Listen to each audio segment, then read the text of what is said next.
18 सितंबर 2012 नवरूना का स्कूल का last exam था। घर आई तो उसने देखा कि मोहल्ले की औरतें हाथों में मेहंदी लगा रखी है और वो तीज की तैयारी कर रही है। उसे भी मन किया कि वो भी मेहंदी लगवा ले। वो जाके औरतों से कहती है कि मुझे भी मेहंदी लगा दो और वो अपने मेहंदी लगा के घर को आ जाती है। घर आने के बाद वो अपने मम्मी पापा को दिखाती है कि मेरे हाथों में भी मेहंदी लगी, क्योंकि उसने लाइफ में पहली बार मेहंदी लगाई थी। तो वो अपने मम्मी पापा से ये भी कहती है कि मुझे अपने कमरे में आज सोने दो, क्योंकि आप लोगों के साथ सोऊंगी तो मेरी मेहंदी खराब हो जाएगी। उसके घर वाले भी रेडी हो जाते हैं कि तुम ठीक है अकेले सो जाओ अपने कमरे में। वैसे तो वो अपने मम्मी पापा के साथ ही सोती थी हर रोज, लाइफ में पहली बार वो मेहंदी लगाई थी, इसलिए उसे मेहंदी खराब ना हो जाए इस डर से वो अपने कमरे में जाके सो जाती है। सुबह के 4 बजे जब नवरूना के पिताजी उठते हैं तो वो बहुत ही अजीब चीज नोटिस करते हैं। वो भागते हुए अपनी बेटी के कमरे में जाते हैं। वहां जाके वो जो देखते हैं बहुत ही शॉकिंग था। जिनका उनको शक था वही हुआ उनके साथ। नवरूना कमरे में है ही नहीं, उनके पैरों के नीचे से जमीन ही खिसक जाती है। क्या हुआ नवरूना के साथ, चलिए आइए जानते हैं आगे की वीडियो में।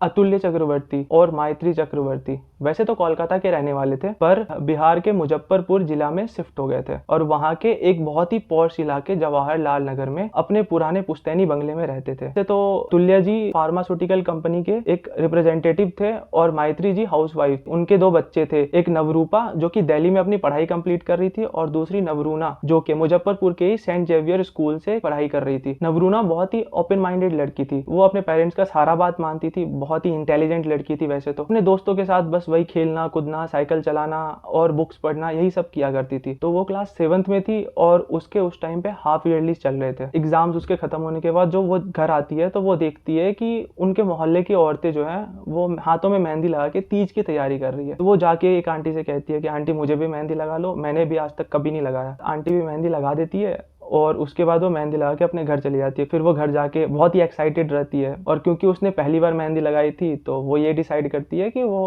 अपने कमरे में सोएगी। घर वाले भी रेडी हो जाते हैं। तो खाना खुना खाने के बाद रात में आराम से वो अपने कमरे में चली जाती है सोने के लिए। क्योंकि उनका पुश्तैनी बंगला था तो बच्चे क्या होते हैं कि ऐसे डर जाते हैं, भूत प्रेत की कहानियां, इस वजह से डर जाते हैं। और वो क्योंकि 12 साल की बच्ची थी, क्लास 7th की थी, उसे अकेले सोने की आदत नहीं थी, तो घर वाले थोड़े से उसको लेके प्रिकॉशियस थे। उन्होंने क्या करा कि बरामदे की लाइट जला दी कि रात में अगर वॉशरूम के लिए उठे तो डर ना जाए, और वो सो गए। सुबह के 4 बजे जब अतुल्या जी की नींद खुलती है, जब उन्हें वॉशरूम जाना होता है, तो वो एक बहुत ही अजीब चीज नोटिस करते हैं। वो देखते हैं कि बरामदे की लाइट जो है वो ऑफ है, जिसे उन्होंने ऑन करके छोड़ा था। पहले तो वो थोड़ा घबरा जाते हैं। सबसे पहले वो अपने वाइफ के पास जाते हैं, उनसे पूछते हैं कि क्या तुमने ऑफ करा है बरामदे की लाइट। जब वो कहती है कि नहीं मैंने तो नहीं करा है, तो मतलब घबराहट में भागते हुए अपने बेटी के रूम पे जाते हैं सबसे पहले। वहां जाने के बाद वो देखते हैं कि नवरूना है नहीं, जिसको देखने के बाद उनके पैरों के नीचे से जमीन खिसक जाती है कि एक 12 साल की बेटी कहाँ गई। और वो घबराहट में इधर उधर ढूंढने लग, उनकी नजर पड़ती है उसी कमरे के खिड़की पे जो कि डायरेक्ट कर रही थी एक गली की तरफ, और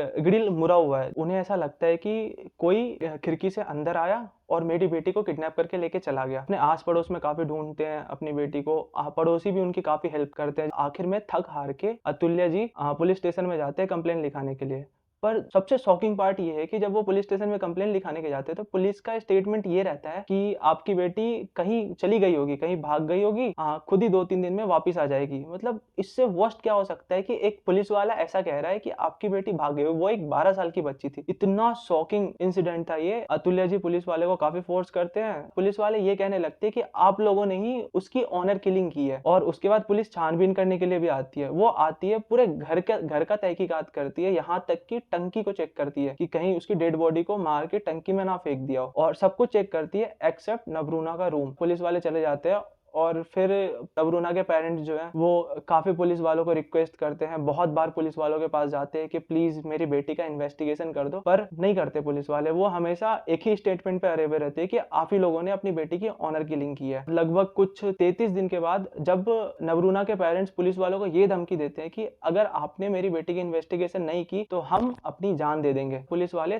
33 दिन के बाद वो आते हैं इन्वेस्टिगेट करने के लिए नवरूना का रूम, और नवरूना के पेरेंट्स इतने कॉन्शियस कॉन्शियस थे इस चीज को लेके कि उन्होंने नवरूना के कमरे को टच भी नहीं करा, ये सोच के कि कहीं कोई एविडेंस टेम्पर्ड ना हो जाए। पुलिस वाले आते हैं 33 दिन के बाद, वो इन्वेस्टिगेट करते हैं और फॉरेंसिक टीम आती है ऑलमोस्ट 45 दिन के बाद नवरूना के गायब होने के, और फिर वो भी अपना इन्वेस्टिगेशन करती है, जिसके बाद उनको कोई क्लू नहीं मिलता क्योंकि काफी लेट हो चुका था। नवरूना के पेरेंट्स काफी डिसअपॉइंटेड थे और उनको बस एक ही आस थी कि उनकी बेटी किसी तरह वापस आ जाए। अंटिल 26 नवंबर 2012 नवरूना के गायब होने के लगभग 76 दिन के बाद अचानक से नवरूना के घर के पास में नाले की सफाई करने के लिए ऑर्डर्स आते हैं म्युनिसिपल कॉर्पोरेशन, और ये ऑर्डर दिया था वहां के वार्ड काउंसिलर ने, जिसका नाम था राकेश कुमार सिन्हा एके पप्पू। अब आप लोगों को भी ये बहुत ही वियर्ड लग रहा होगा कि अचानक से ये केस से नाले की बात कहाँ से आ गई, तो मैं आपको बताता हूँ इसके आगे। वो इस चीज पे अड़ा हुआ था पप्पू कि एक हफ्ते में मेरे को ये नाला साफ चाहिए ही चाहिए, और जब नाले की सफाई हुई उसमें से एक बहुत ही अजीब सी चीज मिली, स्केलेटन। उस टाइम पर नवरूना का केस चल ही रहा था, तो पुलिस वालों को ऐसा लगा कि क्या पता ये स्केलेटन नवरूना का ही है, पर नवरूना के पेरेंट्स ने इस बात को मानने से एकदम ही इनकार कर दिया।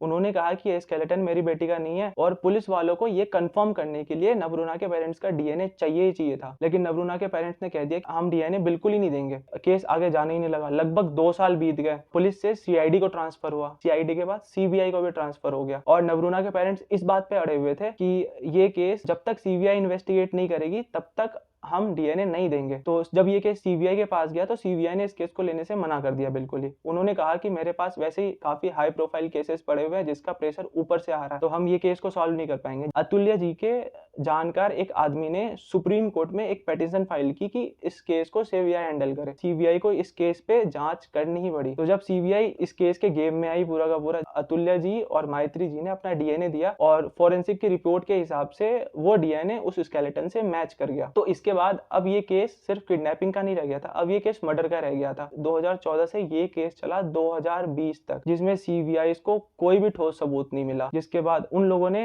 कुछ 66 सस्पेक्ट्स को अरेस्ट भी करा था। उनका लाई डिटेक्टर टेस्ट कराया गया, ब्रेन मैपिंग कराया गया, सबकी स्टेटमेंट्स भी ली गई और काफी जांच वांच भी किया गया। 6 अप्रैल 2018 को सीबीआई ने 6 लोगों को अरेस्ट भी किया था, जिनका नाम था विमल अग्रवाल, मोहम्मद शाह आलम, अभय गुप्ता, विक्रांत शुक्ला, प्रयाग सिंह और राकेश कुमार सिन्हा एके पप्पू। ये वही वार्ड काउंसिलर है जिसने नाला साफ करने का ऑर्डर दिया था। ये लोग काफी बड़े लोग थे, इनके काफी पहचान थी। सीबीआई के ठोस सबूत ना मिलने के बाद इन लोगों को 3 महीने के बाद बेल भी मिल गया, और फिर सुप्रीम कोर्ट इन्हें बार बार डेट देती रही कि चार्जशीट सबमिट करो, पर सीबीआई ने बार बार इसका एक्सटेंशन मांगा, और लगभग 10 बार इसका एक्सटेंशन मांगने के बाद आखिरकार 2020 में जाके सीबीआई ने एक क्लोजर रिपोर्ट जारी कर दिया, और सीबीआई ने काफी पोस्टर्स भी लगा दिए कि किसी के पास अगर कोई भी इंफॉर्मेशन है इस केस से रिलेटेड तो वो हमें आके दे जाए, और साथ ही 10 लाख रुपए ले जाए। पर कभी कोई क्लू ही नहीं मिला। और इस केस में एक बात बहुत ही अजीब सी थी, पुलिस वाले इन्वेस्टिगेशन करने के लिए अतुल्य जी के घर आए थे, तो अतुल्य जी बार बार एक बात कह रहे थे कि उन्हीं लोगों ने मेरी बेटी को किडनैप किया होगा। उन्हीं लोगों से मतलब था उनका लैंड माफिया, क्योंकि उनको काफी धमकियां आ रही थी काफी टाइम से। उनका घर जो था वो काफी पॉश इलाके में था,